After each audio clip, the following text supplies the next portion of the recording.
Namaste everyone. Welcome back to your YouTube channel Prashant J Yoga. Let's understand today Garudasana.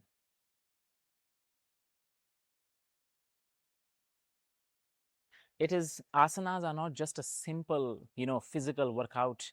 There's a deep philosophy. There's a deep, communication. You are communicating with that force, the Garuda, the power, the prana of that posture. And you're trying to link your pranic energy with that pose. So this pose can give you the quality. You also become powerful by performing this yoga asana. Garudasana is one of the best pose for self-confidence, for freedom, leadership quality, concentration. So all these qualities you are bringing in you when you are performing right way. Proper alignment. This video is going to be amazing, detailed video. You can share this video with others and learn properly. I'll be going to share with you the basic version of Garudasana, but you will understand the right way of doing it. Let's see. See now, it's a standing pose starting from the Dandasana. See, in Garudasana is eagle pose, which is basically wrapping your right leg around the left. If you are starting right leg first. If you do the left side, it is opposite, okay? I'll be showing you one side only, so that video will not go too long. You will be doing both sides. I'll give you the basic variation in it. See, it is wrapped around. We are just learning how to just keeping the foot on the front. So in Garudasana, if you are doing variation, the first variation is when your big toe is pressed to the small toe and the small toe is coming closer to the big toe of other leg. So right big toe is pressing the small left big toe. This is how you will place. Right knee is coming forward, front, you. See what happens when I'm placing this leg. It means my right leg is passive, not carrying any weight of my body, right? It means I'm standing on my left leg. Understand what happens here. This wrapping takes your right flesh forward. It means this glute, this hip is moving forward direction. It means it may take my trunk also to this direction, right? So there's a one adjustment first in the beginning you need is the moment you take your right leg wrapped around the left one, you slightly turn, go internal rotation with your left thigh inside. The left body goes inward. This is how you'll balance first. The second thing, when you are wrapping the right hip forward, it takes your hip down. So basically, you are doing this way. This goes down, see, down, and this goes up.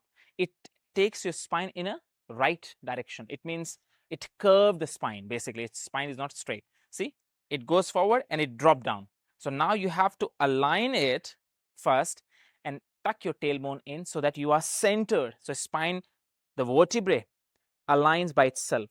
You got it? If you don't do these adjustments, your body will be this side you're falling, this side is higher, this glute is tight, over tight, and then it will be imbalanced always. Okay? So these are the adjustments first you will do. Now, the second, once you are there, adjust everything, settle there. Now, which arm has to go up and which arm has to go down when you are wrapping them? Understand, this arm depends which hip is coming forward. If you want the expert advice and want to join us live, every month we have yoga session for 1 hour with different experts. So you can choose the time, what is comfortable for you, and join from your place. Link will be in description. Go and check and sign up for the next batch and practice all these yogic techniques, including pranayama, asana, meditation, on a regular basis. For example, as I said you, right hip goes forward. This leg is very passive, cannot carry more weight because my left leg is stable, right leg is very passive. It means my right hand, if I take it down, see, if I do this rep, this shoulder is falling down, which will compress my this side of the body. It means which will block the pranic flow on that area. And now, not only pranic flow, the weight of my body, the weight of my upper body also falls on the right hip, which should not, because this hip is not having grounding stability. So it means my this hand has to be up and pulling direction. That's the reason in Garudasana, when you are wrapping the hand, see which hip is coming forward, that hand has to go up. See here, this, wrapping around. And now balance it, sitting down if you can, tuck and align the hips and keep on moving. And this is how you are start opening this area. See, right? And make sure that you are not closing this, because sometimes when you are stretching, you are tilting this side. You should not. You should keep on watching that you are not arching the back. You are not, leaning this side all the time. Keep on correcting it. But this hand has to go upward direction. And this is how you will do Garudasana proper way, and the same way you will balance other side also. Try this, share this video with others, correct the pose. See you soon. Namaste.